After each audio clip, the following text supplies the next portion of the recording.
안녕하세요. 드라마의 진심인 남자 리뷰어즈입니다.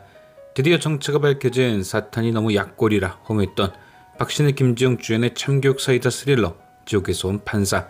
오늘 방송된 12회는 감춰져 있던 비밀이 모두 밝혀진 그런 회차였습니다. 딱 하나 아쉬웠던 것은 제 예상이 또 빗나갔다는 것이었죠. 그나마 다행이었던 것은 어제 리뷰의 조회수가 높지 않았던 것이고요. 하나 더 억울한 것까지 추가하자면 밝혀질 내용은 거의 다 맞춰놓고 사탄의 정체만 틀렸다는 것. 그런데 공식이 다 맞으면 뭘 하나요? 결국 중요한 건 정답인데 앞으로는 좀 더 눈 크게 뜨고 꼼꼼히 뇌피셜을 펼쳐보겠습니다. 어쨌든 밝혀진 사탄의 정체는 정제걸이었죠. 26년 전 사탄이 지옥에서 탈출 후 도착한 곳은 아빠와 아들의 대화가 심각했던 정제걸의 집 앞이었습니다. 혼외자였던 정태규는 서울대에 합격을 했고 아버지인 정제걸에게 그 사실을 알릴 겸 등록금도 빌리려 부탁 중이었죠. 하지만 사탄이 몸에 들어가기 전부터 정제걸은 거의 사탄급이었습니다. 아무리 혼외자라도 어렵게 찾아온 아들에게 칭찬은커녕 독서를 내뱉는 쓰레기였죠. 너는 단 한 번의 실수로 태어난 놈이다. 태어나지 말았어야 한다. 아무리 모범 시민이었어도 저 말을 들으면 연쇄 살땡범이 되었을 겁니다. 그리고 정태규는 역시나 참지 못하고 아빠인 정제걸을 해치고 말았죠. 그때 사탄은 그런 정태규의 앞에 나타나 그의 욕망을 건드립니다. 내가 너를 아빠에게도 인정받고 무엇이든 할 수 있는 그런 사람으로 만들어 주겠다. 단 너는 나를 도와서 난 사람의 신체 부위를 모아야 하며 카일룸도 함께 찾아야 한다. 그렇게 사탄 정제걸과 제2 정태규의 계약이 성립하고 말았죠. 이후 벌어진 일은 우리가 그간 봐왔던 것들과 똑같았습니다. 정태규는 사탄을 위해 선량한 사람들을 해쳐 신체 부위를 모았고 그동안 자신을 멸시했던 정순호의 엄마와 정순호도 망쳐버렸죠. 하지만 그렇게 열심히 정태규가 모아온 신체 부위는 당장의 사탄이 쓸 수 없었습니다. 왜냐? 가장 중요한 심장 역할의 카일룸을 찾지 못했던 거죠. 그래서 정제걸은 12개의 신체 조각과 연쇄 살땡의 증거품인 도끼를 액자 속에 감춰둡니다. 그리고 계속 정태규와 계약 관계를 유지하며 26년을 보낸 거죠. 이게 그동안 감춰져 있던 정씨 부자의 비밀이었습니다.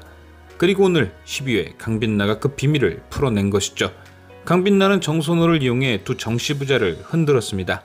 어제 리뷰에서 제가 예상했던 대로 정선호를 살려 자수를 시킨 게 그 첫 번째였죠.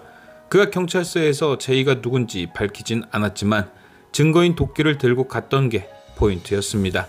둘 중 하나는 증거가 등장했다는 사실에 반드시 불안해할 것이다. 역시나 경찰에 도끼가 제출된 사실을 알게 된 정태규는 평정심을 잃었죠. 왜냐? 지금까지 20년을 잘 살아왔으면 뭐합니까? 저 도끼에서 자신의 DNA가 나오면 남은 50년은 그냥 깜빵이니까요. 이후 정태규는 사탄인 정제걸을 찾아가 따집니다.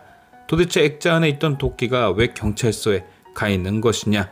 한 사람이 궁지에 몰리자 계약으로 엮인 관계는 바로 흔들렸죠. 그런데 정제걸은 도끼가 없어졌다는 걸 알게 된 후 이제는 정태규가 쓸모 없어졌다는 듯이 버리려는 제스처를 취합니다. 정선호도 그렇고 정태규도 그렇고 있어봐야 큰 도움이 안 된다는 걸 느꼈을 테고 어차피 필요한 신체 부위도 다 모았으니 충분히 그런 선택을 할 만한 상황이었죠. 하지만 정제걸이 노선을 갈아탈 듯 보이자 정태규는 히든카드를 꺼내듭니다. 바로 카일룸.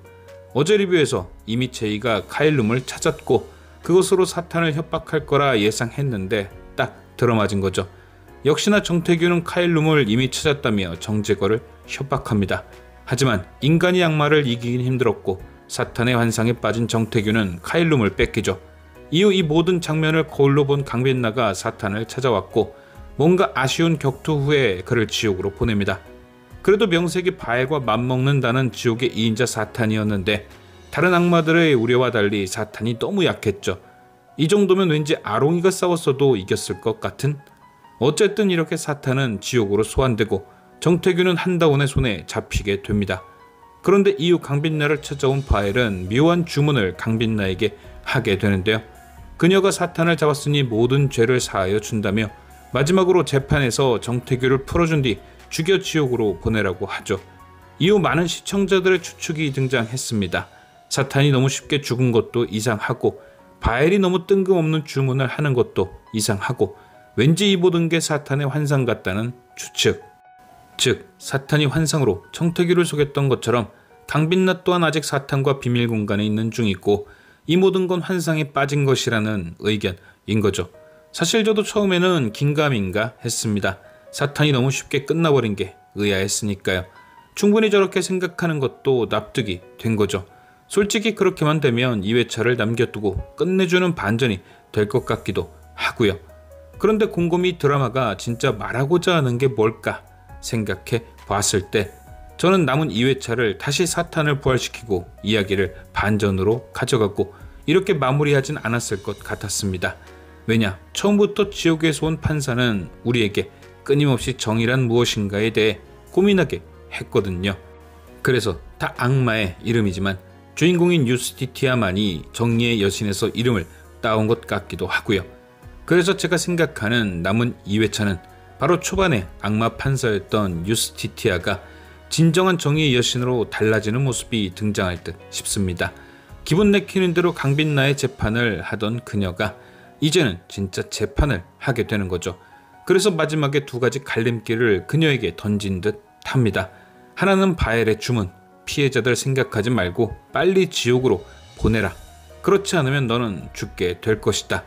다른 하나는 그녀의 재판만을 목 빠지게 기다리고 있는 피해자들을 위한 재판.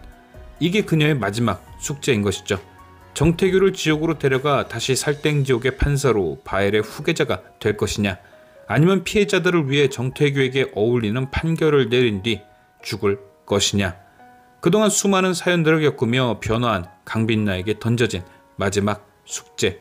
저는 왠지 그녀가 완벽한 답을 찾았다고 생각합니다. 바엘도 아무 소리 못하게 하며 한다운을 위한 판결까지 내릴 수 있는 완벽한 방법. 저는 그것이 강빛나의 희생이 될 것 같습니다. 아마도 강빛나는 정태규를 풀어줄 겁니다. 그 이유는 바엘의 명령을 따르는 것이 아닌 다른 이유가 있던 거죠.